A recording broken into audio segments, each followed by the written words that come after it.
আমাকে বাংলাদেশের মুসলমানের অবস্থা হচ্ছে কি, একটা কুড়ি থাকে না ভাই, বাড়ির কাছে কুড়ি থাকে না, হয়তো 10 কাঠা জলা, এটি হয়তো সুতি পানা। সুতি পানা জানেন, ছোটো ছোটো পানা হয় না, একটা গরিব মানুষ শুকিয়ে দিছি যে ভাই তুমি এই পানাটা সাফ করবো, কয় টাকা নেবে? কইতে 1200 টাকা নেবো। আচ্ছা তাহলে কি লাগবি? কইতে একটা ডালি লাগবি, একটা বাঁশ লাগবি, বাঁশ দিয়ে ফেলে নিয়ে যাবো, তারপরে ডালি লাগবে, আর 2টা খুঁটা লাগবি, টেনে নিয়ে যাবো, খুঁটা মারবো, আস্তে আস্তে ডালি দিয়ে তুলবো। এটা হচ্ছে ওর কাজের প্রফর্মা। এখন বাঁশটা দেখেন, ওই বাঁশ কত বড় লাগবি ওই কামলাও জানে না, আপনিও জানেন না। এখন কুড়ির দূরত্ব হলো 40 হাত, আপনি বাঁশ দিয়েছেন 20 হাত। কত কোনে কয় হাত দিয়েছেন? 20 হাতে বাঁশ। এখন 20 হাতে বাঁশ না মারলে মানে কি অর্ধেকই ফাঁকা থাকলো। এখন এই দিক দিয়ে পেলে নিয়ে যাচ্ছে, ওই দিক দিয়ে পাশে আছে, ওই পানা আপনার সালামল কি দিচ্ছে। কত করে পারে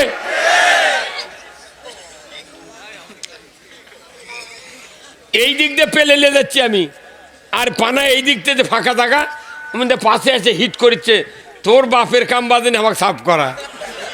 তো বাংলাদেশে হচ্ছে কি, এই কিছু কিছু জায়গা মাদ্রাসা, মসজিদ, সমাজ, তার পীরের খানকা, ইজতেমা, বিভিন্ন জায়গাতে আমরা কোরআনের বক্তৃতা দিচ্ছি, কিন্তু বাংলাদেশের দূরত্ব হলো 56,000 বর্গ মাইল। আমরা অর্ধেক লাঠি লেখালি পেলিচ্ছি, এই দিক দিয়ে পেলছি, উমিন দেখতে করতে কে রে, হ্যাঁ কথা কর।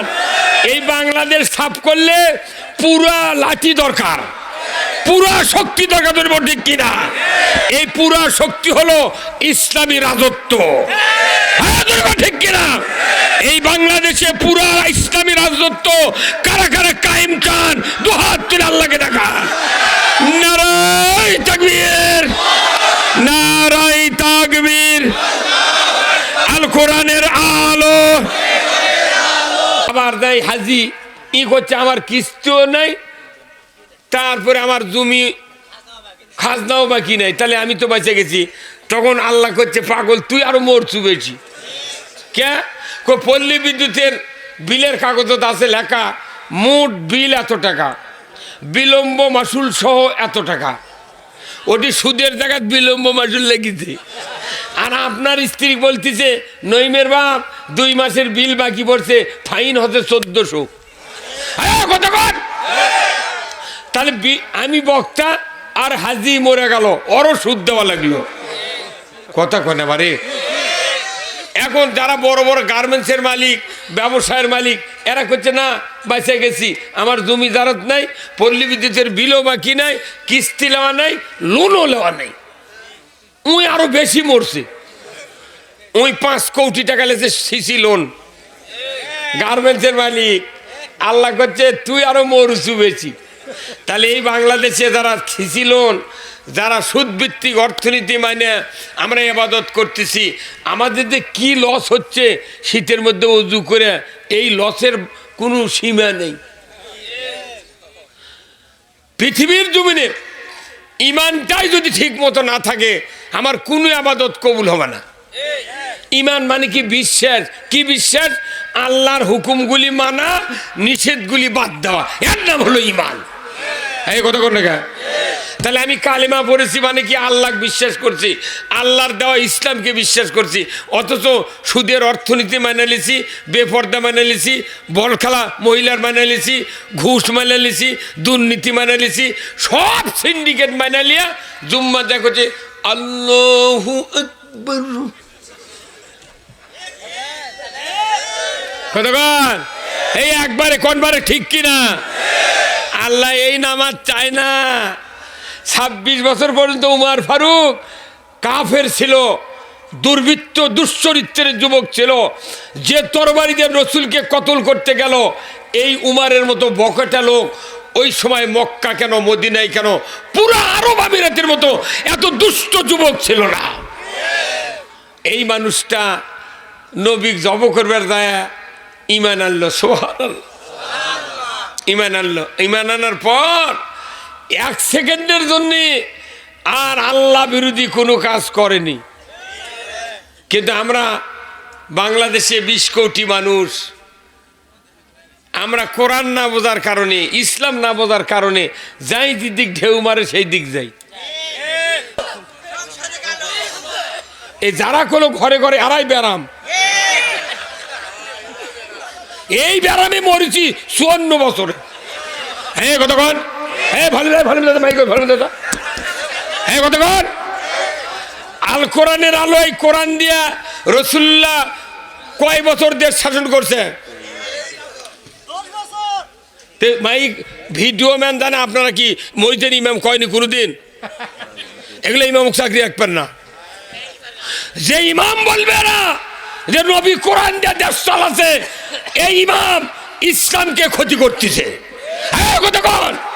তাহলে নবী কোরআন দিয়ে কত বছর চালাচ্ছেন? হ্যাঁ জোর কত বছর? আর সবাই বলেন কয় বছর? এটা শ্রোতারা বলতে হবে, জানতে হবে। বাংলাদেশে যতগুলো মাহফিল আমরা করি, জিজ্ঞাসা করি নবী কত বছর কোরআন দিয়ে চালাচ্ছেন? এক বাক্যে মানুষ বলে 10 বছর। আল্লাহু আকবার। কত বছর? তাহলে নবী 10 বছর কোরআন দিয়ে চালাচ্ছে, জনগণ জানলো। 54 বছর যারা এমপি হয় সংসদত গেল, এরা জানে? এরা জানে তে তুই চালালো না গা কতক্ষণে বাড়া? তার মানে বোঝা যাচ্ছে এমপির থেকে শ্রোতাদের জ্ঞান বেশি। এরা আপনারা হলেন জ্ঞানী আর ওরা হলো অজ্ঞান। কতক্ষণ। এখন শোনেন, আপনারা যেহেতু জ্ঞানী লোক, তে অজ্ঞান লোককে এত বছর ভোট দিলেন গা? বাটাও আমাকেই ফাটাবি। এই কতক্ষণ। আপনার সংসদে যাওয়ার অর্থ কি? এদেশে ইমান নিয়ে সংসদে গেল, কোরআন দিয়ে দেশ চলবে। যেহেতু নবী চালাচ্ছে, আমাদেরকেও চালাতে হবে। কথা ঠিক কিনা? এই জন্য আল কোরআনের আলো ঘরে ঘরে জ্বালাবেন। শোনেন, বাংলাদেশের সবচেয়ে বড় মাদ্রাসা হাটহাজারী। কিছু করছো? বাংলাদেশের সবচেয়ে বড় মাদ্রাসা চট্টগ্রাম হাটহাজারী। যেরকম আল্লাহু আকবার। ওখানে 72,000 কপি কোরআন আছে। ঢাকা লালবাগ ওখানে বিরাট মাদ্রাসা, এই কওমি মাদ্রাসার কমপক্ষে 35,000 কপি কোরআন আছে। বগুড়া জামিল মাদ্রাসা আছে, বিরাট মাদ্রাসা উত্তরবঙ্গের। কথা ঠিক কিনা? কমপক্ষে 22,000 কপি কোরআন আছে। সাপাহার পোরশা যান, ওখানে কোরআন আছে কমপক্ষে 15,000 কপি। কতক্ষণ। 90,000 মাদ্রাসা আছে বাংলাদেশে, কওমিয়া, আলিয়া, হাফেজিয়া, নুরানিয়া, মহিলা। কত মাদ্রাসা? 90,000 মাদ্রাসা। একে যেটা ছোট মাদ্রাসা, তা তো কমপক্ষে 30 কপি কোরআন আছে। এই যে মাদ্রাসা শোভা না, এটি যা দেখেন গুনে দেখেন 50 কপি কোরআন আছে। 10 কপি আলমারিত খালি লাল হয়ে আছে। ঢাকা বাংলাদেশে আছে 5,12,000 মসজিদ। বয়তুল মোকাররমে কমপক্ষে 4,000 কপি কোরআন আছে আলমারির মধ্যে, র্যাটের মধ্যে। কিন্তু কোনোদিন কোনো একটা মন্ত্রী, কোনো একটা এমপি জীবনে যায় ওই মসজিদের বসে থেকে 4টা আয়াতও পড়েনি। কতক্ষণ এখানে বলেন। তাহলে বাংলাদেশে এতগুলো মসজিদ যাই, নতুন মসজিদ গতবারে হচ্ছে। এটা আপনাকে এটি একটা মসজিদ হচ্ছে, এদের সাইলো রোডের। এটি প্রথম যখন টিনের বেড়া ছিল, তখন আমি বক্তৃতা 2-3 বছর করছি। এখন সেই মসজিদ দোতলা। এই কতক্ষণ টাকা। তাহলে এই মসজিদত যা দেখেন 4-5 বছর আগে মসজিদ হচ্ছে, এই মসজিদে তো যা দেখেন 30 কপি কোরআন আছে। ওরে মানুষ দেখানোর জন্য আলমারি তুলে থাকে ওই কমিটিরা। কতক্ষণ এখানে। তাহলে এতগুলা মসজিদে আছে লক্ষ লক্ষ কোরআন। মাদ্রাসাগুলোতে আছে কোটি কোটি কোরআন। বাংলাদেশে আমি হিসাব করছি, একদিন হুন্ডার তেল তুলে 4টা গ্রাম ঘুরেছি। ঘোরার পর দেখেছি যে প্রায় বাড়িতে 2টা 3টা 4টা 5টা করে কোরআন আছে। যার 6টা বেটা, 6 বইয়ের কাছে 6টা কোরআন, শাশুড়ির কাছে 1 কোরআন, 7টা। তাহলে এক গ্রামে যদি 100টা বাড়ি থাকে, তাহলে কয়শো কোরআন? তাহলে 68,000 গ্রাম। 2 কোটি 4 লক্ষ তবলিগের লোক আছে। 1 লাখ পীর আছে, পীরের খানকাত আছে, পীরের কাছে আছে। তারপর 3 কোটি জাকির এর কাছে আছে। কতক্ষণ এবারে। তাহলে এতগুলো কোরআন বাংলাদেশে আছে। ঘরত আছে না বাইরে আছে? আল্লাহর ঘর মসজিদ, নবীর ঘর মাদ্রাসা, পীরের ঘর খানকা, আর তবলিগের ঘর হচ্ছে ইজতেমার ঘর। কথা ঠিক কিনা? আমার বক্তা, আমার বাড়িতে 6টা তাফসির আছে। তারপরেও দেখা যায় বাংলাদেশের ঘরে ঘরে কোরআন থাকলো, শান্তি नहीं है। কি হুজুর? শান্তি नहीं है, সুদ বন্ধ নেই হয়, চুরি চলছে, জানা চলছে, মহিলার বল খেলা চলছে। আল্লাহু আকবার।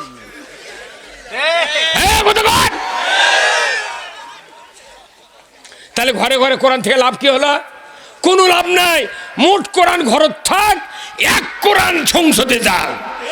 হ্যাঁ কথা কন। কি হুজুর কোথায় যাবে?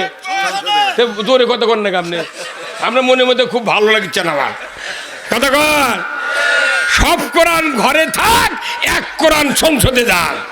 এই জন্য আল কোরআনের আলো, আল কোরআনের আলো। আবার করছে ঘরে ঘরে, কে এটা রে?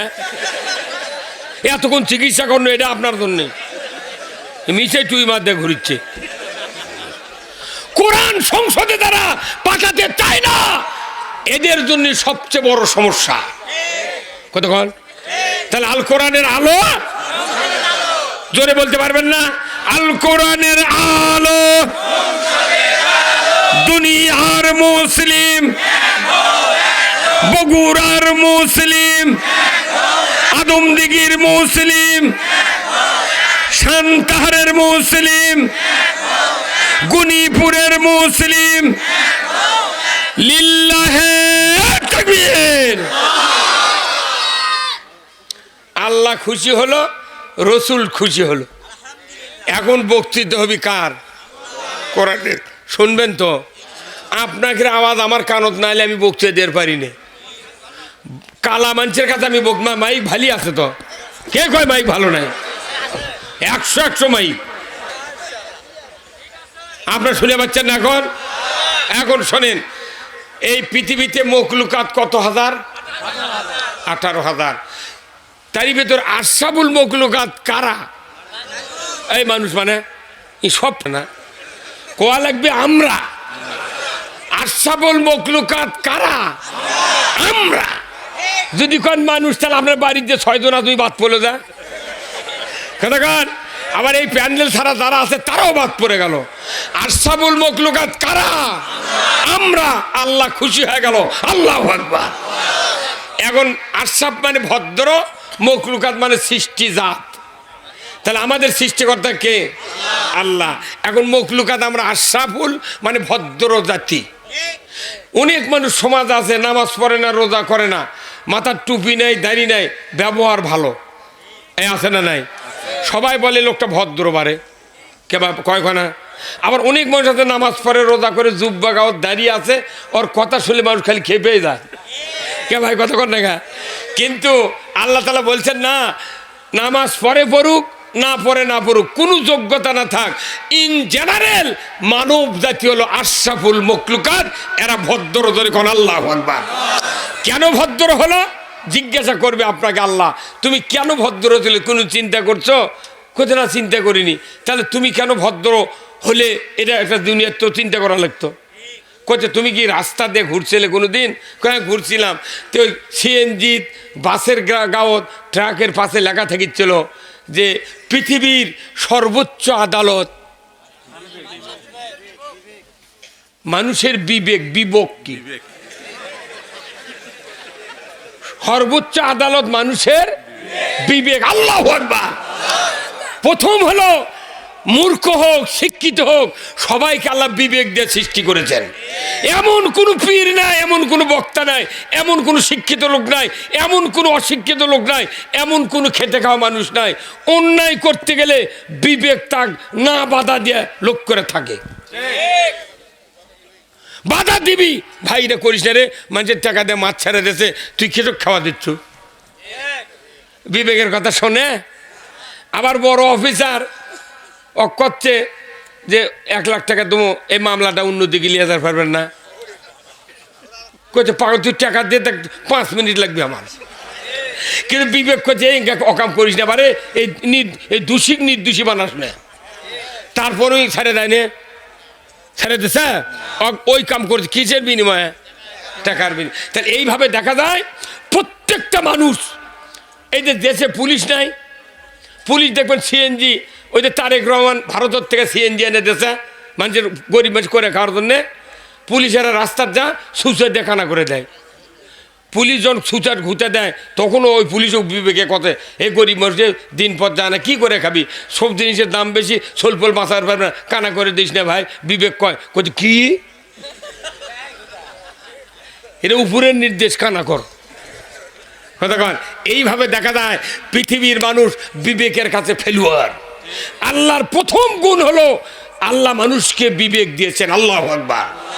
আর একটা গুণ হলো মানব জাতি ছাড়া বিবাহ পরাণের কোনো মখলুকাত নাই।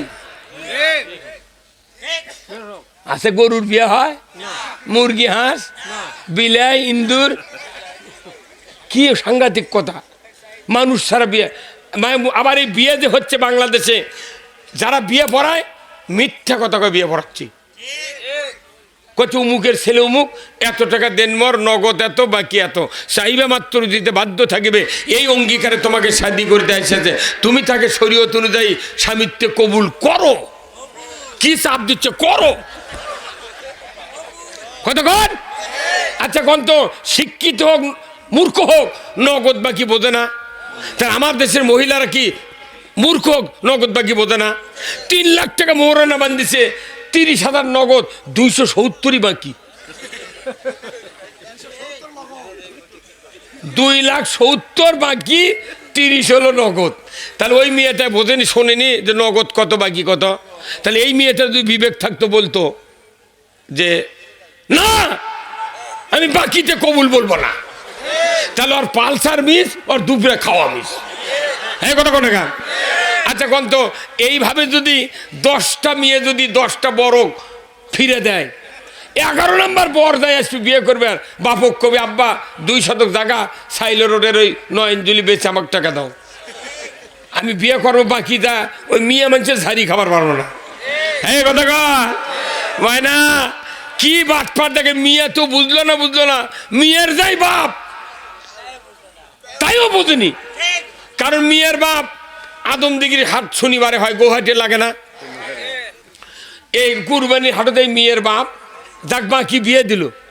এই মেয়ের বাপ 1.5 লাখ টাকা গরু লিয়ে যা বেচপের লেগে, দাম মিটেছে 1.5 লাখ, গরু যাই নিয়েছে, সাবানের পর করছে চাচা এই যে 50,000 টাকা লাও, 1 লাখ টাকা যখন দরকার আমার বাড়ির থেকে এসে নিয়ে দেয়। আর তুই মেয়ের বাপ কি গরু বাকি দিবি, একটা ভেড়ার খাসি, বকরি খাসি, তাহলে তুই একটা গরু, একটা ভেড়ার খাসি, বকরি খাসি বাকি দিল না, তুই আমার একটা মেয়ে মনে জান্নাতি নিয়ামত, তুই এইভাবে একটা বাপ হয় 18 বছর পাইলে সোনার টুকরা, কলজার টুকরা, তুই এক বাকি দিলু কেরা, এই কথা কর, এই হুজুর কথা কর না, তুই গরু বাকি দিস না, তোর বিটিক বাকি দিলু কে। এই বিয়ের ফরজ কয়টা কোন তো, বিবাহের ফরজ কয়টা, এগুলা মইতর ইমামকে খোয়া লাগে ভাই। বিয়ের ফরজ কয়টা, 2টা। অজুর ফরজ কয়টা? আচ্ছা জমজমের 1 বদনা পানি দিলাম, যদি আপনি অজু করার সময় মুখমণ্ডল ধুলেন, 2 হাতের কুনুই ধুলেন, মাথা মাছেও করলেন, পাও ধুইব না, মসজিদে নববীকে কাবার চত্বরে নামাজ পড়লে নামাজ হবে? কেন হবে না? আর অজুই হয়নি। 4 ফরজের মধ্যে একটা মানেনি, আর 4টের মধ্যে একটা আদায় করেনি, তাও যদি নামাজ না হয়, তো 2 ফরজের মধ্যে একটা আপনি আসলটাই কাম করেননি, তাও করছেন ওটা আমার স্ত্রী। বাপরে আসলে আর পাঞ্জাবি গেরো দেয়, লোকে ঘুঙ্গুর দিয়ে বসে আছে, আর টাকা দেয়া দেখিচ্ছে, জামাই বিটিক দেখিচ্ছে, এটা খালু শ্বশুর বাবা, এটা ফুফা শ্বশুর মা, হ্যাঁ কথা গান। বিয়ের ধুম করে কৃষক, যে টাকা খরচ আছে ওটা তোলার জন্য, আর বেটাক যে বিয়ে দিল, তুই মোহরানা শোধ করলু না, মরার সময় জানাজা হচ্ছে তখন ইমাম বলা লাগিচ্ছে, দেখেন তো স্ত্রী বাঁচে আছে, দেখেন তো মোহরানার মাপ দিচ্ছে নাকি। ঠিক কি হচ্ছে, এই দেশে মোহরানার আইন সরকারকে করতে হবে। এই বক্তৃতা আমি জয়পুর আর সেদিন দিছি, বুঝছেন, 1 লোক সামনে থেকে করছে, হুজুর আমাকে গাঁত হালখাতা করবে চাচ্ছি, হাই সব আমার মাথা ঘুরে গেছে, বইয়ের মোহরানা এত বাকি পড়ছে ওই গাঁত, আর বক্তৃতায় করবো না বা। টিলার দিয়ে হাল বসে হালকাতা, দোকানের বাকি হালকাতা, ডিজেল বাকি হালকাতা, কতবার সিমেন্ট বাকি হালকাতা। উই আবার আবিষ্কার করছে যে আমার গাঁৱত মোহরানা বাকি পড়ছে, অনেক মানুষের হালকাতা তারা উঠবে না।